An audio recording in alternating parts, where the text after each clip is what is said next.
as far back as I can remember, I've always wanted to be Asian.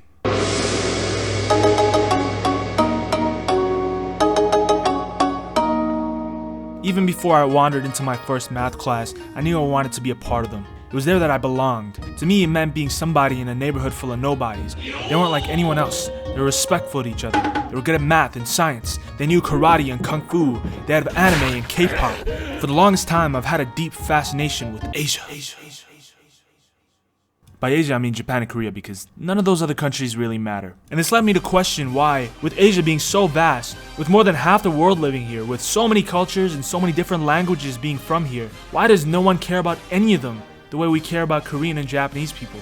I pondered and pondered, but I couldn't find the answer. I still remember the days where Asian American men were considered weak and soft, the bottom of the barrel when it came to exuding masculinity. Mr. Chow from The Hangover is nothing but another self-hating caricature, far gone from the era of Bruce Lee and Chinese action flicks that dominated midnight theaters in the 70s and 80s. I've seen so many Asian American entertainers over the years make themselves the butt of the joke in everything, talking about, oh, small penis, ching chong accent, only to become circus monkeys, unable to escape the repetitive characters they painted themselves as. It's disgusting. There's always an Indian or a Chinese sidekick that doesn't speak the language that well, that's got a thick accent, that's the butt of every race joke. And yeah, it's funny, but at the expense of what? When black people pander like this, they're reprimanded by their community for their actions. But there's not an equivalent to that when it comes to Asian Americans. That cultural pride fades once they step foot onto American land. Instead, we have terms like fresh off the boat, which make fun of people for being too Asian and not well adjusted, which a lot of Asian Americans subconsciously perfect. The two most common racial stereotypes when it comes to dating in the West for minorities is the BBC and yellow fever. BBC is directly reflected by the hypermasculinity and the animalistic stereotype of black rappers, athletes, and actors, and yellow fever directly tied to the civilized hyperfemininity and the passiveness of Asian women that are considered breedable and submissive. And if you contrast these stereotypes, you see the representation of the black woman and the Asian man, which are the two demographics that get the least amount of attention when it comes to dating. It's funny that what makes a black man so cool harms black female perceptions, whereas what makes Asian women so elusive makes Asian men look like pussies. Yeah, I'm staring at you. How? But that was years ago, okay? Perceptions amongst Asians changed quite a lot since Gangnam Style became popular in the West, because that paved the way for Korean pop stars with skin-whitening makeup to become heartthrobs for every 15-year-old girl in the entire world. And it also isn't entirely cringe to like anime now, and the definition of masculinity is much more fluid. If you want to play the part of an Asian man, you get yourself a middle part, dress a little soft, drink boba tea, and talk about anime and engineering, you'll have no problems. It seems that East Asian pop culture is finally rubbed off on this part of the world, and I'm all for it. Now everybody wants to be Asian. As long as you align yourself with whatever K-pop is doing, you'll be accepted by the rest of the world as a stereotype. Gone are the days of East Asians being picked on for their bad driving or their slanted eyes or It come with Edward, it come with Edward. It come with Edward, it come with Edward. East Asians are back, better than ever. By announcing some important developments in our war against the Chinese virus. There is a heartbreaking story right now that we should talk about.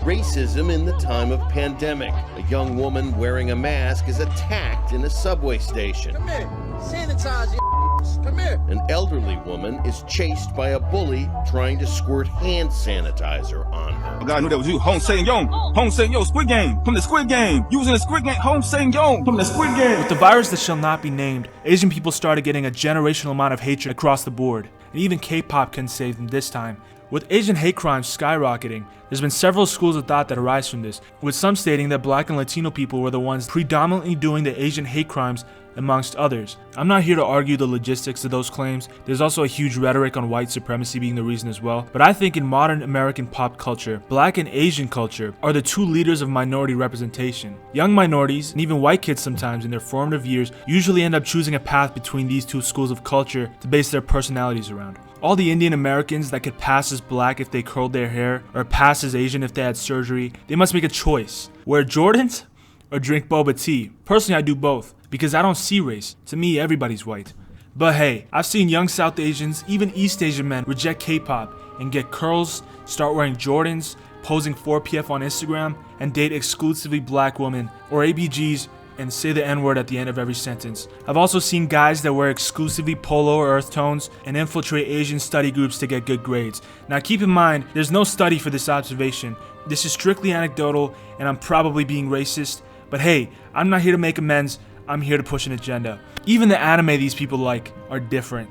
When I'm with my Asian friends, we're talking about Spy Family and Kaguya-sama. You know, when I'm with my black friends, we're talking about power scaling and Dragon Ball and Naruto and One Piece. And I'm thinking, yeah, it's anime, but like, it's not really the same. It's not really the same. Wait, Remy, do you mind just saying some of those animes that black people they just tend to like real quick?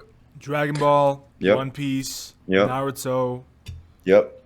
That's about it All right. for now.